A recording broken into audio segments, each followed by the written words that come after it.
नमस्कार। एक बार फिर से बहुत बहुत स्वागत है आप सभी का परीक्षा वर्ल्ड के इस यूट्यूब चैनल में। दोस्तों, हम जो साइंस की सीरीज चला रहे हैं UP triple S C PET के लिए, उसमें हमने अभी तक केमिस्ट्री और बायोलॉजी के जो मोस्ट सेलेक्टेड टॉपिक थे उनको हमने कवर कर लिया है तथा आज हम पढ़ने वाले हैं भौतिक विज्ञान से जुड़े कुछ बेस्ट इंपॉर्टेंट एमसीक्यूज को। टोटल 100 सबसे सेलेक्टेड एमसीक्यूज को हम डिस्कस करेंगे जो कि फिजिक्स के से रिलेटेड होंगे। टोटल 2 पार्ट में हम ये वीडियो आप तक पहुंचाएंगे। पहले पार्ट में 50 एमसीक्यूज डिस्कस करेंगे हम और सेकेंड पार्ट में हम 50 एमसीक्यूज डिस्कस करेंगे। तो चलिए वीडियो को शुरू करते हैं और देख लेते हैं कि आज का हमारा जो भौतिक विज्ञान का यह वीडियो है इसमें हमने कौन कौन से 50 सबसे सिलेक्टेड प्रश्नों को सम्मिलित किया हुआ है जो आपकी पीईटी की परीक्षा के लिए महत्वपूर्ण हो सकते हैं। तो चलिए वीडियो को शुरू करते हैं। तो पहला सुपर इंपॉर्टेंट प्रश्न आपकी स्क्रीन पर है, कार्य का मात्रक क्या है? Very very important. तो कार्य का मात्रक होता है जूल, यानी कि ऑप्शन आपका ए बिल्कुल सही, कार्य का मात्रक होता है जूल। तो आप इसे ध्यान दीजिएगा। अगला है, प्रकाश वर्ष किसकी इकाई होती है? तो प्रकाश वर्ष किसकी इकाई है? तो आप ध्यान दीजिएगा, जो प्रकाश वर्ष है यह दूरी की इकाई है। तो आप ध्यान दीजिएगा, प्रकाश वर्ष जो है डिस्टेंस यानी कि दूरी की इकाई है। तो ऑप्शन इसका भी आपका ए बिल्कुल सही है। तो इसे आप ध्यान दीजिएगा। तथा यह जो प्रकाश वर्ष होता है यह प्रकाश द्वारा एक वर्ष में जितनी भी दूरी तय की जाती है उसको जो है मापता है। तो आप इसे ध्यान दीजिएगा, वेरी वेरी इंपॉर्टेंट। और जो है प्रकाश द्वारा एक वर्ष में तय की गई दूरी जो होती है उसको हम प्रकाश वर्ष कहते हैं। तो इसे आप ध्यान दीजिएगा, वेरी वेरी इंपॉर्टेंट। इसके बाद अगला प्रश्न है, पारसेक किसकी इकाई है? Very very important. तो आप ध्यान दीजिएगा, जो पारसेक है यह भी दूरी मापने की इकाई है। इसका जो उपयोग है पारसेक का अत्यधिक लंबी खगोलीय दूरी को मापने में किया जाता है, यानी कि खगोलीय दूरी को मापने में जो है पारसेक का इस्तेमाल किया जाता है। तो आप इसे ध्यान दीजिएगा, जो प्रकाश वर्ष था वह भी दूरी का मात्रक था, लेकिन उसमें जो है हम प्रकाश द्वारा एक वर्ष में तय की गई दूरी को मापते हैं। वहीं अगर हम पारसेक की बात करें तो पारसेक भी दूरी का मात्रक, लेकिन इसमें जो है खगोलीय दूरियां जो होती हैं, खगोलीय दूरियों को व्यक्त किया जाता है पारसेक में। तो इसे आप ध्यान दीजिएगा, वेरी वेरी इंपॉर्टेंट। अगला है, यहाँ पे कुछ मात्रक दिए गए हैं और उनके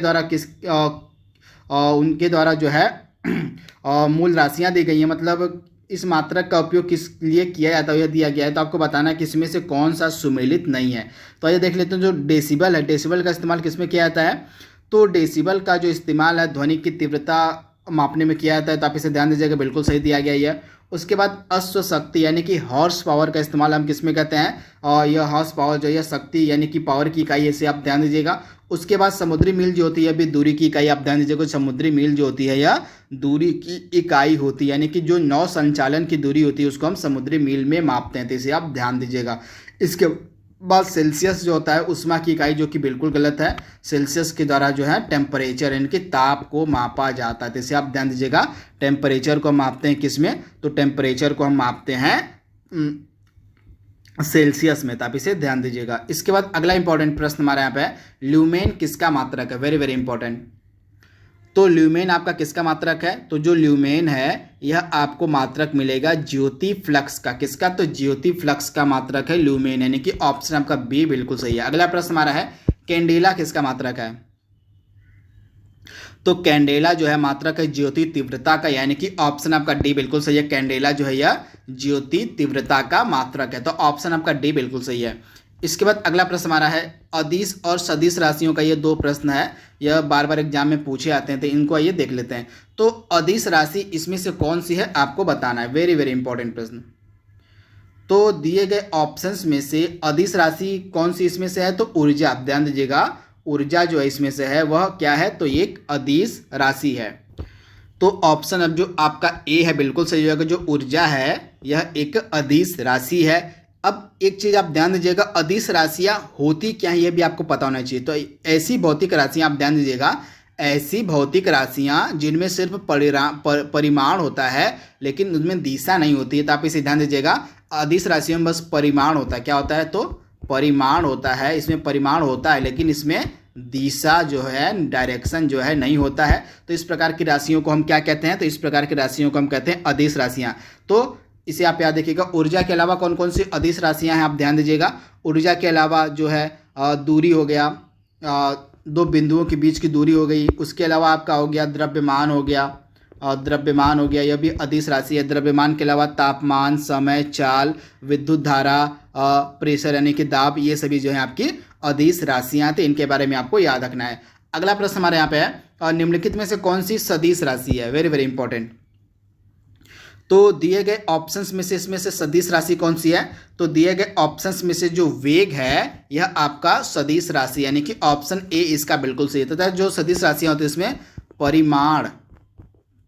परिमाण व दिशा जो है दोनों होता है। आप ध्यान दीजिएगा, अदिश मतलब सदिश राशियों में परिमाण भी होता है और दिशा भी होता है, यानी कि वह ऐसी भौतिक राशियां जिनमें परिमाण और दिशा दोनों होता है उसको हम सदिश राशियां कहते हैं। तो इसमें से वेग आपका सदिश राशि है। वेग के अलावा आपका हो गया विस्थापन हो गया, त्वरण हो गया, ये सभी जो है आपकी सदिश राशियां हैं। आप याद रखिएगा, विस्थापन, वेग और त्वरण ये सदिश राशियां हैं। यहाँ से बार बार प्रश्न पूछे गए हैं तो इनको आपको ध्यान में रखना है। अगला प्रश्न हमारे यहाँ पे है, रॉकेट जो है किस सिद्धांत पर कार्य करता है? Very very important. तो रॉकेट जो है किस सिद्धांत पर कार्य करता है? तो जो रॉकेट होता है यह संवेग संरक्षण के सिद्धांत पर कार्य करता है। तो आप इसे ध्यान दीजिएगा, जो रॉकेट होता है यह संवेग संरक्षण के सिद्धांत पर कार्य करता है, यानी कि law of conservation of momentum पे आधारित होता है आपका रॉकेट। तो आप इसे ध्यान दीजिएगा, ऑप्शन आपका डी बिल्कुल सही है। इसके बाद अगला प्रश्न आपकी स्क्रीन पर है, शरीर का वजन। इसमें 4 आपको कथन दिए गए हैं, इसमें से आपको बताना है कौन सा कथन सही है। तो शरीर का वजन पृथ्वी की सतह पर सभी जगह एक समान होता है, यह पहला कथन है। शरीर का वजन ध्रुवों पर अधिकतम होता है, यह दूसरा कथन है। तीसरा कथन है विषुवत रेखा पर अधिकतम होता है। चौथा कथन है मैदानों की तुलना में पहाड़ियों पर अधिकतम होता है। तो शरीर का वजन कहाँ पे और क्या होता है आपको बताना है। तो इस प्रश्न का राइट आंसर हमारा हो जाएगा, जो शरीर का वजन होता है यह ध्रुवों पर अधिकतम होता है, यानी कि ऑप्शन आपका जो बी है बिल्कुल सही हो जाएगा। शरीर का जो वजन होता है यह ध्रुवों पर अधिकतम होता है। इसके बाद अगला प्रश्न हमारा है, एक नदी में चलता हुआ जहाज समुद्र में आता है तब जहाज में क्या परिवर्तन होगा? तब जहाज का स्तर पहले जितना होगा, उसके बाद या थोड़ा ऊपर आ जाएगा या थोड़ा नीचे आएगा या इनमें से कोई नहीं।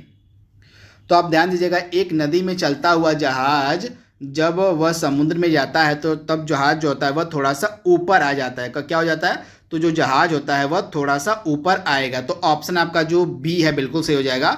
इस प्रश्न का राइट आंसर आपका जाएगा ऑप्शन बी, यानी कि थोड़ा सा ऊपर आ जाएगा। तो ऑप्शन आपका बी बिल्कुल सही है।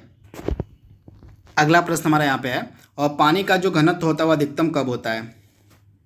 तो आप ध्यान दीजिएगा, पानी का घनत्व तो आपको अधिकतम मिलेगा 4 डिग्री सेंटीग्रेड पर, यानी कि ऑप्शन आपका जो बी है बिल्कुल सही है। 4 डिग्री सेंटीग्रेड पर जो पानी का घनत्व होता है वह अधिकतम होता है। अगला प्रश्न हमारा है, वायु दाब मापी की रीडिंग में अचानक गिरावट किस बात का संकेत होती है? तो वायु दाब मापी में अचानक गिरावट जो होती है किस बात का संकेत होती है? तो जो मौसम है वह तूफानी होगा, यानी कि तूफानी मौसम होने का संकेत होती है वायु दाब मापी में अचानक की गिरावट उसकी रीडिंग में। तो ऑप्शन आपका डी बिल्कुल सही होगा, मौसम जो है तूफानी होगा। अगला प्रश्न हमारा है, सूर्य में निरंतर ऊर्जा का सृजन किस कारण से होता है? तो सूर्य में जो निरंतर ऊर्जा का सृजन होता है वह किस कारण से होता है? तो नाभिकीय संलयन के कारण, यानी कि ऑप्शन जो है आपका ए बिल्कुल सही है। नाभिकीय संलयन के कारण जो है सूर्य में निरंतर ऊर्जा का सृजन होता है। तो ऑप्शन आपका ए बिल्कुल सही है। अगला प्रश्न हमारा है, चाबी भरी घड़ी में कौन सी ऊर्जा होती है? Very very important. तो चाबी भरी घड़ी में कौन सी ऊर्जा होती है? तो स्थितिज ऊर्जा, यानी कि ऑप्शन आपका जो बी है बिल्कुल सही है। चाबी भरी घड़ी में स्थितिज ऊर्जा होती है। अगला प्रश्न हमारा है, लोलक की कालावधि किस पर निर्भर करती है? Very very important. तो लोलक की जो कालावधि यानी कि इसका जो टाइम पीरियड होता है यह आपका निर्भर करता है लंबाई के ऊपर, यानी कि ऑप्शन आपका बी बिल्कुल सही है। लोलक की जो कालावधि होती है यह लंबाई के ऊपर निर्भर करती है। तो ऑप्शन आपका बी बिल्कुल सही है। अगला प्रश्न हमारा यहाँ पे है, दूध से क्रीम निकालने में कौन सा बल लगता है? Very very important. तो आप ध्यान दीजिएगा, दूध से क्रीम निकालने में कौन सा बल लगता है? तो अपकेंद्री बल लगता है। कौन सा बल? तो अपकेंद्री बल लगता है दूध से क्रीम निकालने में। इसके अलावा अपकेंद्री बल किस में लगता है? तो कपड़ा साफ करने वाली जो मशीन होती है उसमें भी जो है अपकेंद्रीय बल लगता है। तो दो चीज़ों में अपकेंद्रीय बल लगता है, दूध से क्रीम निकालने पर, और एक होता है कपड़ा साफ करने वाली मशीन में अपकेंद्रीय बल लगता है। तो आप इसे ध्यान दीजिएगा। अगला प्रश्न हमारा है, निम्नलिखित में से कौन सा नियम इस कथन को वैध ठहराता है कि द्रव्य का न तो सृजन किया जा सकता है न ही विनाश? तो यह जो है इस कथन को वैध ठहराता है आपका ऊर्जा संरक्षण का नियम, यानी कि ऑप्शन ए इसका बिल्कुल सही है। जो ऊर्जा संरक्षण का नियम यह कहता है कि द्रव्य का न तो सृजन किया जा सकता है न ही इसका विनाश किया जा सकता है। तो आप ध्यान दीजिएगा, जो ऊर्जा संरक्षण का नियम आपको यह कहता है कि जो ऊर्जा होती है केवल एक रूप से दूसरे रूप में रूपांतरित हो सकती है, यह न तो उत्पन्न की जा सकती है और न ही नष्ट। ऊर्जा संरक्षण का नियम आपका क्या कहता है कि ऊर्जा जो होती है केवल एक रूप से दूसरे रूप में रूपांतरित हो सकती है। ऊर्जा न तो उत्पन्न की जा सकती है और न ही इसे नष्ट किया जा सकता है। यह कहता है आपका law of conservation of energy, यानी कि ऊर्जा संरक्षण का नियम। तो आप इसे ध्यान दीजिएगा, वेरी वेरी इंपॉर्टेंट। अगला प्रश्न हमारा क्या कह रहे हैं यहाँ पे, और तेल दीप की बत्ती में जो तेल होता है वो ऊपर किस कारण से चढ़ता है।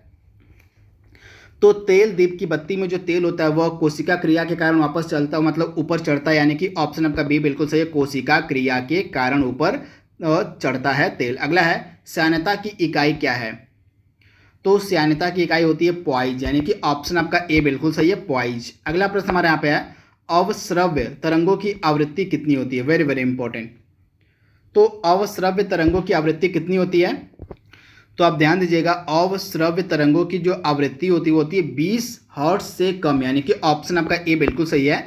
जो अवश्रव्य तरंगों की आवृत्ति होती है वह 20 हर्ट्ज से कम होती है। उसके बाद पराश्रव्य तरंगों की आवृत्ति कितनी होती है, तो यह 20,000 हर्ट्ज से अधिक होती है, यानी कि ऑप्शन आपका ए बिल्कुल सही है। और पराश्रव्य तरंगों की जो आवृत्ति होती है वह 20,000 हर्ट्ज से अधिक होती है और अवश्रव्य तरंगों की आवृत्ति आपकी 20 हर्ट्ज से कम होती है। तो इसे आपको ध्यान देना है।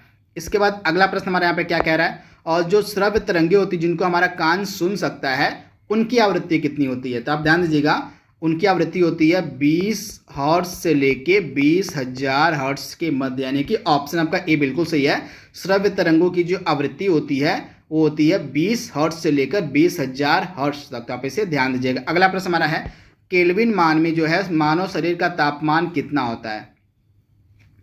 तो केल्विन मान में जो है मानव शरीर का तापमान होता है 310, यानी कि ऑप्शन आपका जो है आपका डी बिल्कुल सही हो जाएगा, 310 केल्विन। अगला प्रश्न हमारा क्या कह रहे हैं यहाँ पे, और सोनार का जो है अधिकांशतः उपयोग कौन करता है। Very very important. तो सोनार का जो है अधिकांशतः उपयोग किया जाता है नौ संचालकों के द्वारा, यानी कि ऑप्शन आपका डी बिल्कुल सही है। 9 संचालकों के द्वारा जो है सोनार का अधिकतम उपयोग किया जाता है। अगला प्रश्न हमारा है, डेसिबल इकाई का प्रयोग किया जाता है किसमें। तो डेसिबल इकाई का प्रयोग हम कहते हैं ध्वनि की तीव्रता को मापने में, यानी कि ऑप्शन आपका जो बी है बिल्कुल सही है, ध्वनि की तीव्रता मापन में। अगला प्रश्न हमारा है, ध्वनि की चाल अधिकतम किसमें होगी, आपको बताना है। तो ध्वनि की जो चाल है अधिकतम आपको मिलेगी इस्पात में, यानी कि ऑप्शन आपका डी बिल्कुल सही है। ध्वनि की जो चाल है यह अधिकतम आपको मिलेगी इस्पात में। अगला प्रश्न हमारा है, किसी मनुष्य के शरीर का तापमान होता है, आपको बताना है। तो आप ध्यान दीजिएगा, किसी मनुष्य के शरीर का जो तापक्रम होता है वो फॉरेन हाइट में कितना होता है, तो एग्जैक्ट आपका होता है 98.4 डिग्री फॉरेन हाइट। यह एक सामान्य मनुष्य का तापक्रम होता है शरीर का, यह फॉरेन हाइट में एग्जैक्ट। तो आप इसे याद रखिएगा। वहीं अगर प्रश्न की बात करें तो आपका हो जाएगा 98 डिग्री फॉरेन हाइट, आपका सही आंसर हो जाएगा। तो इसे आपको ध्यान में रखना है। अगला प्रश्न हमारा है, एक चीज़ आपको कमेंट बॉक्स में बताना है, तो मैंने फॉरेन हाइट में मानव शरीर का तापक्रम बताया था सामान्य, आपको सेल्सियस में बताना है कि मानव शरीर का तापक्रम कितना होता है सेल्सियस पैमाने पे, सामान्य मनुष्य के शरीर का तापक्रम कितना होता है उसको आपको कमेंट बॉक्स में बताना है। अगला प्रश्न यहाँ पे हमारा है, ठोस कपूर से कपूर वाष्प बनने की प्रक्रिया को हम क्या कहते हैं। तो ठोस कपूर से कपूर वाष्प बनने की प्रक्रिया को हम कहते हैं ऊर्ध्वपातन, यानी कि ऑप्शन जो आता है आपका डी बिल्कुल सही हो जाएगा, ऊर्ध्वपातन। ऊर्ध्वपातन में क्या होता है, कोई भी जो ठोस होता है वह सीधे तौर पे गैस में परिवर्तित हो जाता है। तो आप इसे ध्यान दीजिएगा। अगला प्रश्न हमारा है, सूर्य ग्रहण कब होता है। Very very important. तो सूर्य ग्रहण कब होता है, जब चंद्रमा जो होता है सूर्य और पृथ्वी के बीच आ जाता है तो सूर्य ग्रहण देखने को मिलता है। तो ऑप्शन आपका ए बिल्कुल सही है, जब चंद्रमा सूर्य और पृथ्वी के बीच आ जाता है तब सूर्य ग्रहण होता है। तो ऑप्शन जो आपका ए है बिल्कुल सही है। अगला प्रश्न यहाँ पे हमारा है, चंद्र ग्रहण कब घटित होता है। Very very important. तो चंद्र ग्रहण कब होता है, तो पूर्णिमा के दिन, यानी कि ऑप्शन आपका जो बी है बिल्कुल सही है, पूर्णिमा के दिन जो है चंद्र ग्रहण देखने को मिलता है। अगला प्रश्न हमारे यहाँ पे कह रहा है किस गूढ़ धर्म के कारण जो होता है पानी से भरे बर्तन में डुबो गई जो छड़ होती है वो मुड़ी हुई प्रतीत होती है, आपको बताना है। तो किसके कारण जो है पानी से भरे बर्तन में डुबोई गई जो छड़ होती है वह मुड़ी हुई प्रतीत होती है? तो आप ध्यान दीजिएगा, यह अपवर्तन के कारण ऐसा होता है, यानी कि ऑप्शन आपका बी बिल्कुल सही है। अपवर्तन के कारण जो है पानी से भरे हुए बर्तन में डुबोई गई जो छड़ होती है वह मुड़ी हुई प्रतीत होती है। अगला प्रश्न यहाँ पे हमारा कह रहा है पेट अथवा शरीर के अन्य आंतरिक हिस्सों के निरीक्षण के लिए प्रयुक्त तकनीक इंडोस्कोपी किस पर आधारित होती है? तो इंडोस्कोपी जो होती है जिसके द्वारा पेट अथवा शरीर के अन्य आंतरिक अंगों का निरीक्षण किया जाता है, यह आधारित होती है आपकी पूर्ण आंतरिक परावर्तन पर, यानी कि ऑप्शन आपका ए बिल्कुल सही है, पूर्ण आंतरिक परावर्तन, यानी कि टोटल जो रिफ्लेक्शन होता है लाइट का उस पर आधारित होती है आपका इंडोस्कोपी। अगला है इंद्रधनुष किसके कारण बनता है? तो इंद्रधनुष की जो घटना होती है यह परावर्तन और अपवर्तन दोनों के कारण होते हैं, यानी कि ऑप्शन आपका डी बिल्कुल सही, परावर्तन और अपवर्तन। अगला प्रश्न यहाँ पे हमारा है आकाश का नीला रंग किसके कारण होता है? तो स्कैटरिंग ऑफ लाइट, यानी कि प्रकाश के प्रकीर्णन के कारण जो है आकाश हमें नीला दिखाई देता है, यानी कि ऑप्शन आपका जो बी है बिल्कुल सही है, प्रकाश के प्रकीर्णन के कारण। अगला प्रश्न हमारा है मोटर कार में जो है पश्च यानी कि मोटर कार में पीछे का दृश्य देखने के लिए कौन सा दर्पण उपयोग में लाया जाता है? तो मोटर कार में जो है पीछे का दृश्य देखने के लिए हम कौन सा दर्पण इस्तेमाल में लाते हैं? तो उत्तल दर्पण, यानी कि ऑप्शन आपका सी बिल्कुल सही है, उत्तल दर्पण जो है इस्तेमाल में लाया जाता है पीछे का जो है ट्रैफिक देखने के लिए। तो आप इसे ध्यान दीजिएगा, ऑप्शन आपका सी बिल्कुल सही है। वहीं जो मोटर कार का हेडलाइट होता है, गाड़ियों का जो हेडलाइट होता है, इसमें कौन सा दर्पण इस्तेमाल होता है? तो हेडलाइट में आपका अवतल दर्पण होता है और आपका जो पीछे का दृश्य देखने के लिए जो शीशा लगा होता है उसमें हम उत्तल दर्पण का इस्तेमाल करते हैं। दोनों आपको याद रखना है। इसके बाद अगला प्रश्न हमारा है दाढ़ी बनाने के लिए कौन सा दर्पण काम में आता है? तो दाढ़ी बनाने के लिए कौन सा दर्पण इस्तेमाल में लाया जाता है? तो आपका हो जाएगा अवतल, यानी कि ऑप्शन आपका बी बिल्कुल सही है, अवतल दर्पण का इस्तेमाल हम करते हैं दाढ़ी बनाने के लिए। तो आप इसे ध्यान दीजिएगा, वेरी वेरी इंपॉर्टेंट। इसके अलावा अवतल दर्पण जो होता है इसके इस्तेमाल हम करते हैं सर्च लाइट जो होती है, सर्च लाइट जो होती है उसमें करते हैं, सर्च लाइट में अवतल दर्पण होता है। उसके बाद टॉर्च में आपका अवतल दर्पण इस्तेमाल किया जाता है। इसके अलावा वाहनों की जो हेडलाइट होती है उसमें भी अवतल दर्पण का इस्तेमाल किया जाता है। अगला प्रश्न हमारा है मानव आँख के रेटिना पर जो है कैसा प्रतिबिंब बनता है? तो मानव आँख के रेटिना पर जो है वास्तविक तथा उल्टा प्रतिबिंब बनता है, यानी कि ऑप्शन आपका ए बिल्कुल सही है, वास्तविक तथा उल्टा। अगला प्रश्न यहाँ पे हमारा क्या कह रहा है और जब कोई वस्तु समानांतर समतल दर्पणों के बीच रखी जाती है तो बने हुए प्रतिबिंबों की संख्या क्या होगी?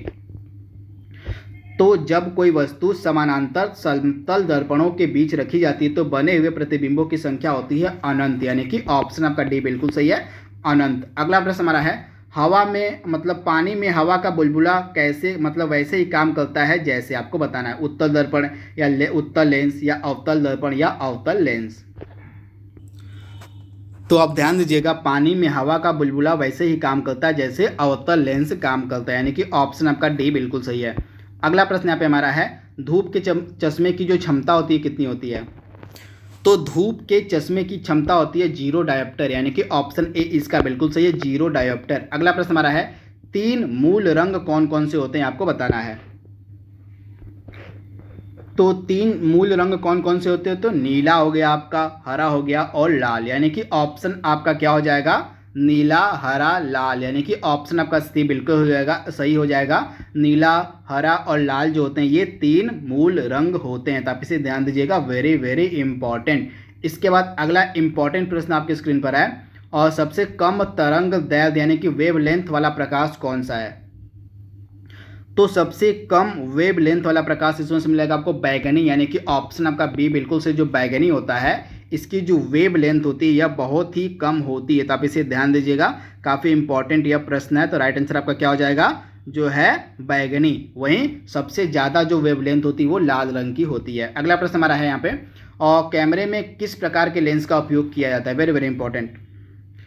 तो कैमरे में जो है उत्तल लेंस का हम इस्तेमाल करते हैं, यानी कि ऑप्शन आपका ए बिल्कुल सही है, उत्तल लेंस का इस्तेमाल किया जाता है कैमरे में। अगला प्रश्न यहाँ पे क्या कह रहा है आइरिस, आँख की जो आइरिस होती है इसका काम क्या होता है? तो आइरिस का मेन काम होता है आँख में आने वाले प्रकाश की मात्रा को नियंत्रित करना, यानी कि ऑप्शन आपका ए बिल्कुल सही है। अगला प्रश्न हमारा यहाँ पे है निकट दृष्टि दोष से पीड़ित व्यक्ति के चश्मे में कौन सा लेंस प्रयोग में लाया जाता है? तो जिस भी व्यक्ति को निकट दृष्टि दोष होता है उस व्यक्ति के लिए हम इस्तेमाल में लाते हैं अवतल लेंस। तो आप इसे ध्यान दीजिएगा, अवतल लेंस इसका राइट आंसर हो जाएगा ऑप्शन बी, यानी कि निकट दृष्टि दोष के लिए अवतल लेंस का इस्तेमाल किया जाता है। अगला प्रश्न यहाँ पे हमारा है, दूर दृष्टि दोष के निवारण के लिए कौन सा लेंस इस्तेमाल में लाया जाता है? तो दूर दृष्टि दोष के निवारण के लिए जो है कौन सा लेंस हम इस्तेमाल में लाते हैं? तो आप ध्यान दीजिएगा, उत्तल लेंस इसका राइट आंसर हो जाएगा, यानी कि ऑप्शन आपका बी बिल्कुल सही है। दूर दृष्टि दोष के निवारण के लिए उत्तल लेंस का इस्तेमाल किया जाता है। अगला प्रश्न हमारा है, आंख की रेटिना की परंपरागत कैमरा के निम्नलिखित में से किस भाग से तुलना की जा सकती है? तो आंख के रेटिना की जो है परंपरागत कैमरा के कौन से भाग से तुलना की जा सकती है? तो फिल्म से, यानी कि ऑप्शन ए इसका बिल्कुल सही है। कैमरे का जो फिल्म वाला भाग होता है उसकी तुलना हम आंख के रेटिना से कर सकते हैं। तो ऑप्शन आपका ए बिल्कुल सही है। अगला प्रश्न यहाँ पे हमारा है, सर्वाधिक विद्युत चालकता वाला तत्व इसमें से कौन सा है? तो सबसे ज़्यादा जो विद्युत चालकता वाला तत्व इसमें से वो है चांदी, यानी कि ऑप्शन आपका ए बिल्कुल सही हो जाएगा, चांदी। और इसका लास्ट प्रश्न आज हमारा है, प्रतिरोध यानी कि रेजिस्टेंस का मात्रक क्या होता है? तो ओम, यानी कि ऑप्शन आपका डी बिल्कुल सही हो जाएगा। रेजिस्टेंस यानी कि प्रतिरोध का मात्रक होता है ओम। तो आप इसे ध्यान दीजिएगा। बाकी का जो 50 प्रश्न आपका बच रहा है फिजिक्स का, इसको हम अगले वीडियो में शाम तक अपलोड कर देंगे। तो आज के लिए बस इतना ही। Thank you, thanks for watching, thank you.